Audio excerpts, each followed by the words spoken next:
Across the UK. This is BBC Radio 5 Live. Up All Night. And I'm Andy Crane, and Up All Night goes onto the hill now. We're going to look at the world of US politics in the company of Michael Bronstein, who is a strategist for the Democrats, and Patrick Basham, who is the director of the Democracy Institute. Gentlemen, good morning to both of you, or good afternoon, I suspect, where you are. Good evening, actually, to where you are, isn't it, gentlemen? Yes, absolutely. I'm getting We'll take time all zones three. wrong. Yeah, well, I think I probably covered all options there, didn't I? Just for a safe bet. Just a couple of lines on that EU-US trade agreement, gentlemen. Perhaps, Michael, you first. I mean, how optimistic are you that it's something that America is going to welcome? I talked about the self-interest of China. Previous presidents have been very keen to look after your own interests, perhaps not so much keen to embrace the European markets. What do you think? Well, I'm pretty optimistic that a deal is going to happen, and I think that some of the negotiating points that you see laid out right now are pretty much perfect to have these sides fall in line. I don't think that there's, even though there is some outline disagreements, I think that the framework of a deal potentially exists, and I don't think that it's the American public necessarily that's going to get in the way of this deal. There have been other trade deals that have been put through that I would say are far more offensive than dealing with our European allies. So I think that the long-term outlook, even though there might be some pushing and shoving initially in the beginning, is ultimately good for a potential framework. Would you agree, Patrick?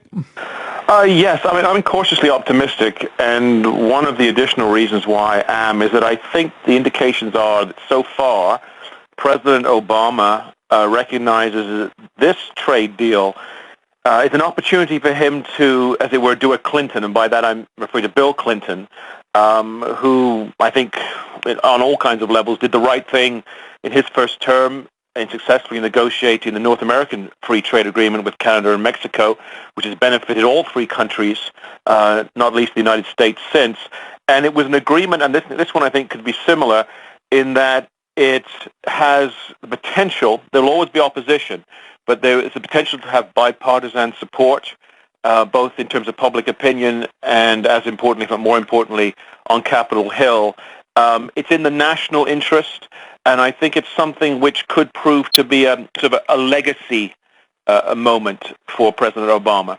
And all presidents, of course, as they approach towards their second term, start thinking about the legacy, do they not? Let's talk about a man who wanted to be president but didn't quite manage it, Senator Kerry. Michael, his wife's illness, clearly one has to be sensitive to his family situation.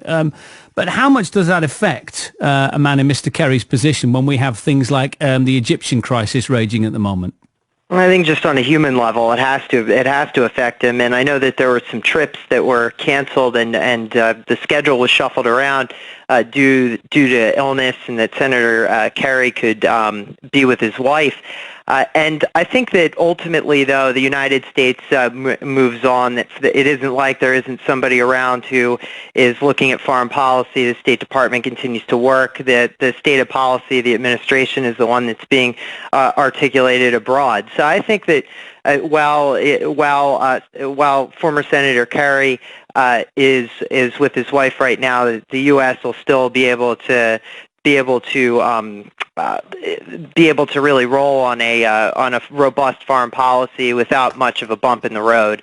So I think that we have to be mindful of his family, but going forward, I think that it should be a fairly straightforward advancement for the U.S. We have to be sensitive, clearly, Patrick, to the situation that Mr. Kerry faces with his family, but also, politicians have to be mindful of the responsibility that they have, and people they serve want to know there's a firm hand on the tiller, and it's a sort of a sensitive issue to address, but it has to be looked at, doesn't it?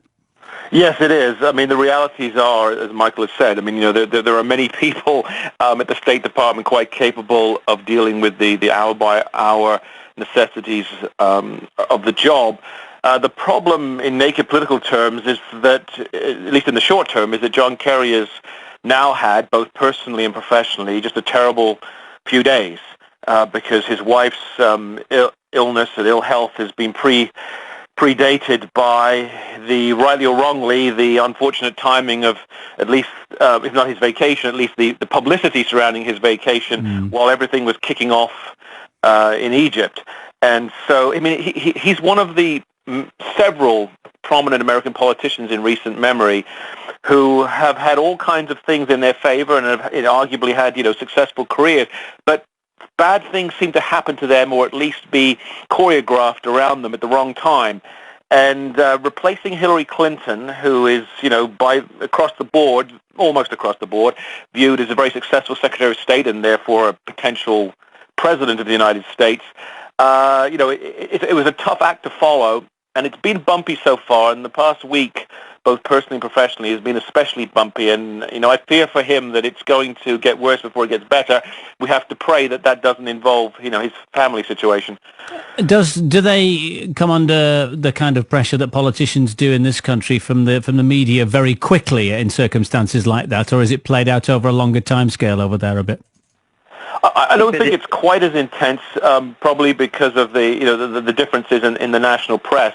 But the growth and the evolution of social media, which has been so rapid, means that any actual or perceived missteps are magnified and just publicized so much quicker.